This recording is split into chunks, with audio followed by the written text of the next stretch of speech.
Сәлеметсіздер ме? Бүгін мен сіздерге жасанды интеллектке негізделген заманауи ноутбук LM оқу жұмыс платформасын таныстырғым келіп тұр. Ең алдымен Google платформасына кіріп, поиске ноутбук LM деп жазамыз. Және де ең бірінші шыққан парақшаға кіреміз. Бұл платформа Google компаниясымен ақпаратпен жұмыс істеуді жеңілдету үшін жасалған. Ең алдымен попробовать ноутбук LM платформасын басамыз. Және де бұл платформаның бір ерекшелігі өз құжаттарымызды жүктеп, сол материалдың негізінде идеялар немесе тапсырмалар ала аламыз. Осындай бет шығады. Бұл жерге біз YouTube-тан ссылка алып, сол видео бойынша тапсырмалар істей аламыз, немесе алдын ала өзіңіз скопировать етіп алған текст арқылы және де документтерді жүктеу арқылы. Яғни бұл платформаның бір ерекшелігі басқа мүлдем қатысы жоқ ақпараттарды алу арқылы тапсырма жасамайды. Тек сіздің берген жұмысыңыз бойынша ғана тапсырма жасап береді. Мысалы, мен дәл қазір сіздерге көрсетейін. Загрузить файлы арқылы осы жерде жарайды. Толстый тонкий деп мысалы басып көрейін. Осыны жүктейміз. Мінекей, бізде платформа документ жүктелді. Енді мына жерде біз студия деген батырманы көріп тұрмыз. Және де мысалы бізге не керек? Мысалы, бұл жерде презентация бар. Презентацияны басамыз, және де презентация генерируется. Келесі, видео пересказ ала аламыз. Мысалы, бізге обучающий видео керек пе, әлде краткий пересказ. Бұның стилі қандай болғаны керек? Мысалы, аниме, акварель. Және де өзіміз осы жерден қысқаша детальдар қоса аламыз, және де тілін таңдай аламыз. Мысалы, маған краткий пересказ в стиле аниме. Сгенерировать. Міне, бізде генерируется. Мына жерде бізде ментальная карта бар, тест бар, таблица бар, карточки. Осылардың барлығын басып, бұлардың генерация жасағаны күтеміз. Және де бір минусы кішкене ұзақ уақытты алуы мүмкін видео пересказдың презентацияның генерациясы, өйткені қанша дегенмен уақыт алады, бір 10 минуттай алуы мүмкін. Мінекей, мысалы бізде характеристика шықты. Толстый, Миша, социальный статус, семейное положение, внешний вид.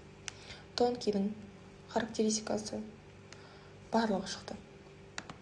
Келесі, литературный тест.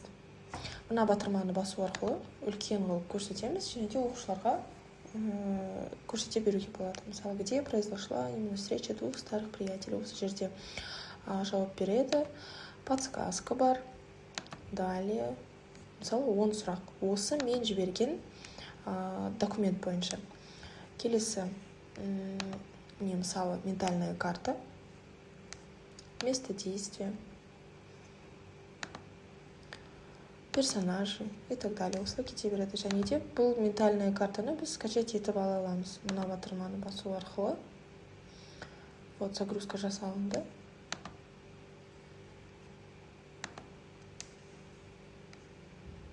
Так, литературный тест. Аштым. Рассказ карточки. Карточка арқылы. Где именно встретились два приятеля в начале рассказа? Оқушы жауап береді. Және оның дұрыс жауабын көре аламыз. Миша, Порфирий. Осылай. Бұны тоже скачать етіп алуға болады. Және де енді біздің видео пересказ бен презентациямыз ұзақ уақыт алуы мүмкін. Сіздерге жеңілдетіп көрсету үшін, мысалы, дайын тұрған нені көрсетейін. Мои блокноты деген батырманы басасыз, сол кезде сіздің жасаған барлық жұмыстарыңыз осы жерден шығады. Мысалы, мен Сапарғали Биғалин тақырыбы бойынша жасадым. Мен бұл жерде қымыжыны жүктедім. Және де қымыжыны жүктегенім бойынша, мысалы, маған видео дайындап берді. Давайте сегодня поговорим об одной удивительной истории. истории не просто какие-то даты или возраст.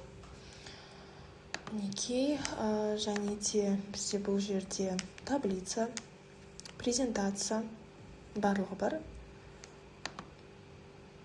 Міне бұл біздің презентациямыз.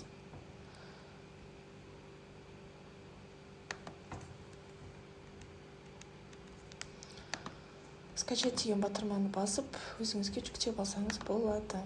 Міне PDF форматында жүктеледі. Өте ыңғайлы платформа. Тек дайын видео пересказ, аудио пересказдардың барлығын жасалып бітуін 10 минут күтуіміз керек болады. Және де міне учим числительные. Осы жерде аудио пересказ тоже бар. В 1895 году. Одна эта дата уже о многом говорит. Он родился в Российской империи, а прожил почти всю жизнь в Советском. Мінекей, бізде осындай платформа сіздерге пайдалы болды деп ойлаймын.